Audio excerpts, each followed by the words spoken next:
Hello and welcome to another edition of the Daily Bolt with your host, Dr. Jeff Tilley. Today's topic, stories from the Bronze and Iron Ages. So, sit back and relax and enjoy today's Daily Bolt. So today, we continue on our archaeological theme. Almost no sooner than I had recorded the previous podcast, did a couple of other stories pop up on my feed about recent archaeological finds that were published this past week. This must have been an extremely busy week for archaeological study publishing and or news reports about it. In particular, we've talked about already 18th century America and finding colonial period musket artifacts. We've talked about the first few centuries AD and the Church of the Apostles. And so now today we go even farther back, first to the Iron Age and then to the Bronze Age, where we have had two finds from each period tell us some surprising things and reconfirm some that had been suspected. But again, the more evidence you have, the stronger the theory is. So let's go back to the Iron Age first. And in this particular case, we go to Switzerland, where what's been found is effectively the remnants of an Iron Age Celtic woman buried in a tree coffin. This is a coffin that's basically constructed out of the bark of a very large tree, and the skeleton is and the body is placed inside. The remains are there, and in particular, it appears that the woman was wrapped in clothes, as was traditional for Celtic burials in tree coffins. What was not necessarily expected was to find one this well preserved in Switzerland. Not only were there remnants of the body and the clothing, but also precious jewelry. The woman was decorated. Whoever she was relatively young, hadn't done very much physical labor, and had apparently, based on what they can tell, based on the bone structures and the other remains that are there, eaten a lot of starchy or sweetened foods. And this brings to light the fact that archaeology has become a science that now has a lot of forensics involved in it. Most of you know something about forensics if you've ever seen an episode of CSI or NCIS or any of these other police procedurals where they spend significant time in a lab talking about how microscopic or other trace evidence can lead to certain conclusions based on what we know about the properties of the materials found in the trace analysis. Well, the same thing happens in archaeology. And as a matter of fact, I've known several forensic anthropologists in my lifetime, most recently one. She was at the University of North Dakota when I was there. She has moved on to a university in Florida, but she had her own forensic lab.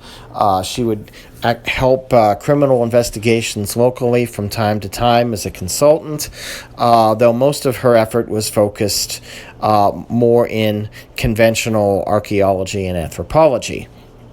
So, in particular,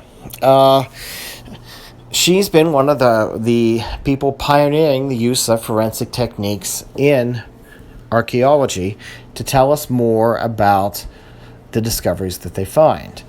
And in particular, for the Celtic woman, it's her teeth that really gives the idea that she'd eaten a lot of rich foods. And given that she appeared to be relatively young, with relatively little physical stress on the bones that common laborer or warrior might face, she might well have been someone part of a Celtic nobility with a particular tribe. Who knows? In particular, there are multiple layers of clothing as well.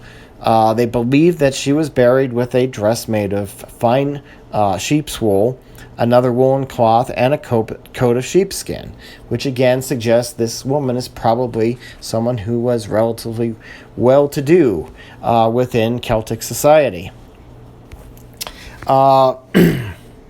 And although Celts are often believed during the Iron Age to be primarily focused in the British Isles, they did expand into other areas of Europe. And so while a find this well preserved in Switzerland is unusual, it's not a complete outlier. There have been other remains of other Celts found from this period in Central Europe.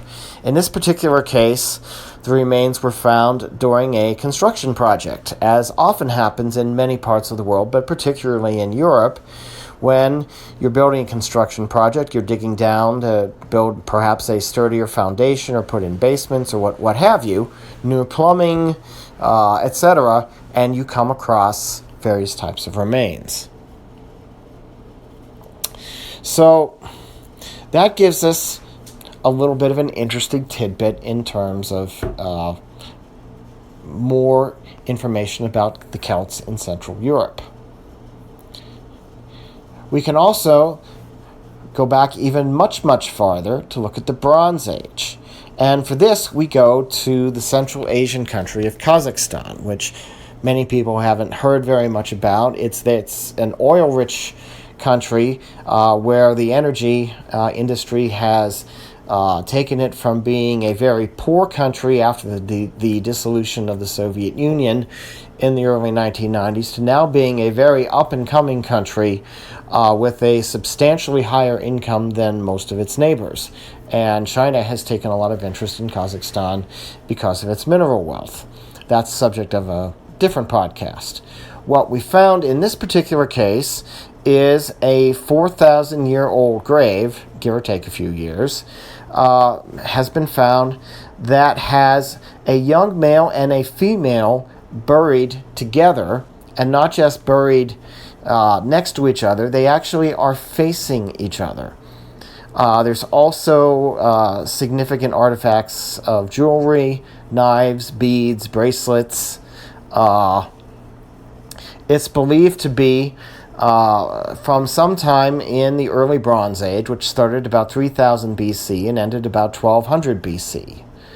At that particular time, what we know about this part of Kazakhstan is that there used to be very, very large nomadic tribes. And it has been referred to as an era of heroes in which the tribes would fight each other and there would be these big battles. And in particular, this pair appears to have been living during a time of especially intense fighting and conflict throughout the region. We can't really tell much about whether this was a husband and wife, brother and sister. They do appear to be relatively young. They were buried in a cemetery that's been under excavation for some time, and other artifacts from other graves have suggested that it was similar to what we might think for the Celtic woman in the Iron Age, a burial site for more well-to-do people within the society, maybe even the nobility, the tribal leaders, their families, etc. And part of the fact that there is so much jewelry, other artifacts in this grave with the young man and woman facing each other, it suggests it could be something symbolic. It could have been a symbolic execution, a burial. We really don't have enough information yet to really do more than just speculate. But it's very interesting because this has not been often found, not only not in Kazakhstan, but for burial sites in many parts of the world. It'll be interesting to unravel the mystery as to why these two are buried facing each other. Once again, archaeology gives us a bigger picture of human history, all the way back now thousands of years to the Bronze Age. And it gives us lots of mysteries to uncover. It'll be something that'll probably take several more years to totally be figured out what the stories of both of these grave sites are. So that's it for a second podcast in a row focused on archaeology. For the Daily Bolt, I'm Dr. Jeff Tilley. Have a good afternoon, good evening, good morning, and God bless.